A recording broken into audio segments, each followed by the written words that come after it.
दोस्तों, आज के दौर में किसी महिला को लाचार, कमजोर, बेचारी, अबला कहना मेरे हिसाब से बहुत बड़ी बेवकूफी होगी। क्योंकि जिस तरीके के इस समय महिलाएं कांड कर रही हैं, बिना सोचे समझे, बिना बात के अपने पतियों के टुकड़े कर दे रही हैं, मुझे नहीं लगता है कि आज के दौर में कोई बेचारी और कमजोर रह गई है। और दोस्तों, जो इस समय केसेस चल रहे हैं, महिलाओं वाले, मर्डर वाले, प्रेमियों के साथ मिलके पति का कत्ल कर दे रही हैं, इनमें कहीं ना कहीं बहुत सारे माँ बाप ऐसे हैं जिनकी गलती की वजह से किसी के घर का चिराग बुझ जाता है। क्योंकि दोस्तों, कई बार पता है क्या होता है कि जैसे लड़की है, वो कह रही है कि मुझे रिश्ता नहीं मंजूर है, जो रिश्ता उसके माँ बाप कर रहे हैं। वो कहती है कि मुझे किसी और से शादी करनी है, लेकिन माँ बाप कहते हैं कि नहीं, तुमको शादी वहां करनी है जहां हम कह रहे हैं। अपनी इज्जत को बचाने के लिए वो लड़की शादी तो कर लेती है जबरदस्ती में, लेकिन फिर बाद में अपने प्रेमी के साथ में मिलके षड्यंत्र रच देती है, पति के टुकड़े कर देती है। तो मेरे हिसाब से इस बदलते हुए युग के दौर में माता पिताओं को भी बदलना चाहिए। फिलहाल तो कि अच्छी शिक्षा दीजिए अपने बच्चों को कि ऐसे रास्ते पे ना जाएं, लेकिन इसके बावजूद भी अगर वो इस रास्ते पे चल रहे हैं, कह रहे हैं कि नहीं, मुझे इससे शादी नहीं करनी, उससे करनी है, तो कर दो वहीं पे जहां पे उनकी मर्जी है। हाँ, तुम्हारे खिलाफ है वो शादी, तुम्हें नहीं पसंद है, तो उनसे रिश्ता खत्म कर लो, कह दो मेरा तुमसे कोई रिश्ता नहीं है, ताकि किसी के घर का चिराग बुझने से तो बच जाए। लेकिन माँ बाप नहीं सोचते हैं, इज्जत बचाने के लिए जबरदस्ती रिश्ता थोप देते हैं, बाद में इज्जत का वो ऐसा फालूदा बना देते हैं कि फिर समेटे नहीं आता है। दोस्तों, आज जो घटना हम आपको सुनाने जा रहे हैं बहुत ही ज्यादा आश्चर्यचकित करने वाली है। दोस्तों, एक लड़की ने अपने होने वाले पति को मारने की सुपारी दे दी, और उस पति के लिए जिससे प्री वेडिंग शूट हो गया, एंगेजमेंट हो गई, मिलना जुलना हो रहा है, घूम रहे, एंजॉय कर रहे, शादी के सिर्फ 15 दिन बचे, और एक 40 साल के अधेड़ उम्र के व्यक्ति के लिए जिसको वो लड़की पसंद करती थी, और वो भी एक गैरेज में पंचर बनाने का काम करता था, वो उसको पसंद था, और उसके लिए उसने अपने 25 साल के हैंडसम पति को मारने की सुपारी दे दी। और फिर ये खुलासा कैसे होता है और ये घटना कहां की है, चलिए दोस्तों पूरी कहानी बताते हैं। आप सभी का बहुत बहुत स्वागत है मेरे YouTube चैनल में एक और नए वीडियो में। दरअसल दोस्तों, ये जो घटना है ये महाराष्ट्र का एक शहर है, पुणे शहर। यहाँ का एक मोहल्ला है, अहिल्या नगर मोहल्ला, वहीं की ये घटना है।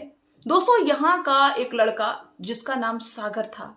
दोस्तों, सागर की उम्र 25 साल थी और बहुत ही सुंदर था, पढ़ा लिखा था। सागर के घर की स्थिति भी बहुत अच्छी थी। सागर शादी के योग्य था। दोस्तों, सागर की शादी वहीं थोड़ी दूरी पे रहने वाली एक लड़की जिसका नाम था मयूरी झगड़े, उससे तय हो जाती है। सागर के घर वालों को और सागर को मयूरी पसंद आ जाती है, मयूरी के घर वालों को सागर पसंद आ जाता है। जब एक दूसरे को पसंद कर लेते हैं तो भाई रिश्ता जो था वो पक्का हो जाता है।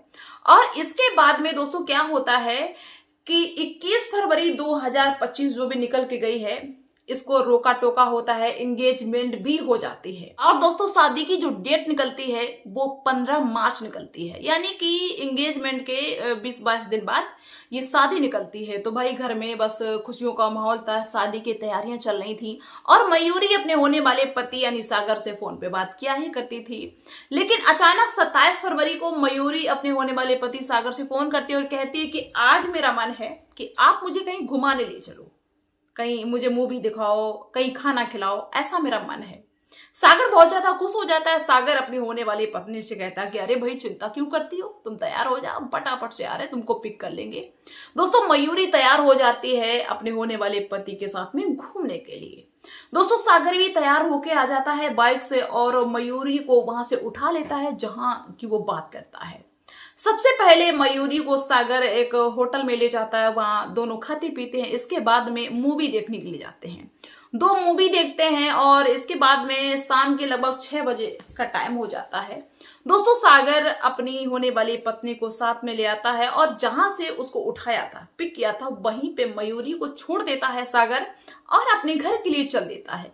फिलहाल वो अपने घर पे दोनों बता के आए थे कि हम ऐसे ऐसे घूमने जा रहे हैं, तो घर वालों को तो मालूम था, किसी प्रकार की कोई टेंशन नहीं है। तो सागर जो था अपने घर के लिए निकल गया था, लेकिन वो अपने घर पे नहीं पहुंचता है। 6 बजा, 7 बजा, 8 बज गया, 9 बज गया, लेकिन वो अपने घर पे नहीं गया।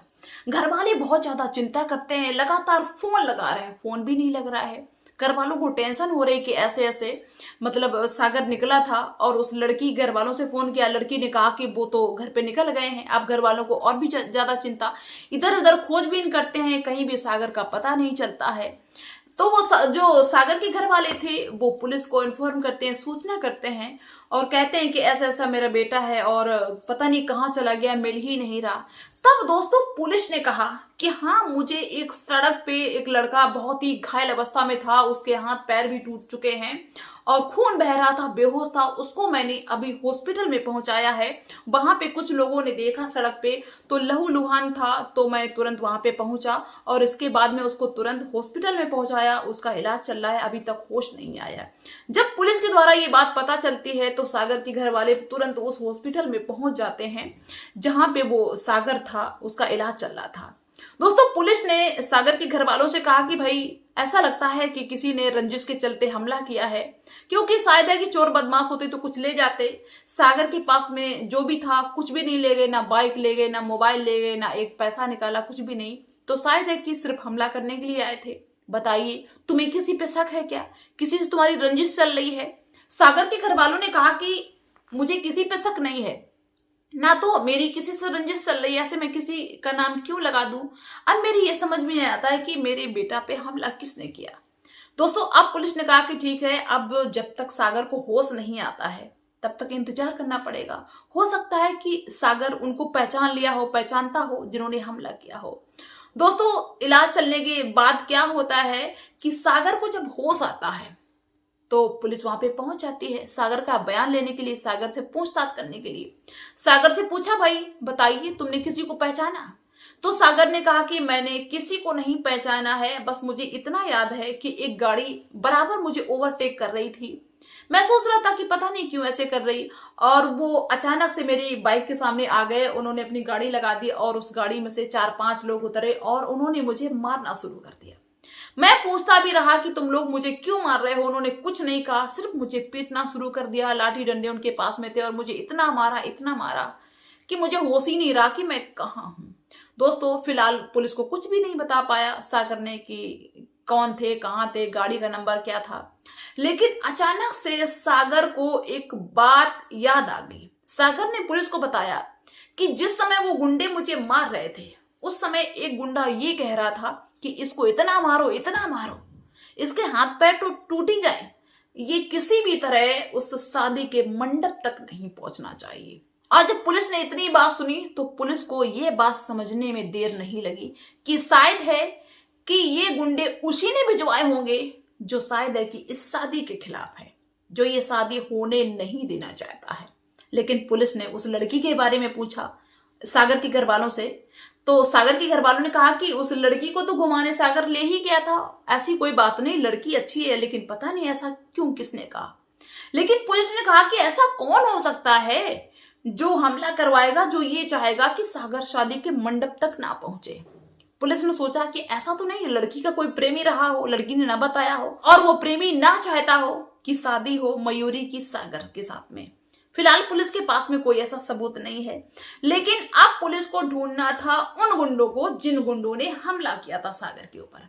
अब पुलिस ने वहां से, जहां से सागर चला हुआ था, वहां से सीसीटीवी देखने शुरू कर दिए। दोस्तों जब थोड़ी दूर पे चलते हैं तो वहां से देखना शुरू हो जाता है कि सागर अपनी बाइक से निकलता है और सागर के साथ में मयूरी नहीं है, शायद है कि मयूरी को छोड़ दिया होगा।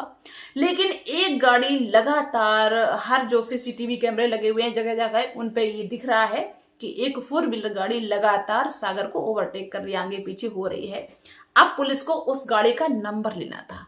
आरटीओ के द्वारा उस गाड़ी का नंबर निकाला जाता है और उस नंबर के जरिए दोस्तों पता चल जाता है वो भाड़े के गुंडे कौन थे। उनके घर पे पुलिस छापा मारती है और वो सारे के सारे पकड़ में आ जाते। जब एक पकड़ में आया, एक के जरिए सारे पकड़ में आ गए। दोस्तों 5 वो लोग थे और उन 5 लोगों ने जो ये जो वारदात की है, इसके पीछे का मास्टरमाइंड कौन है, किसने करवाया है, उसका नाम सुन के आप भी चौंक जाएंगे।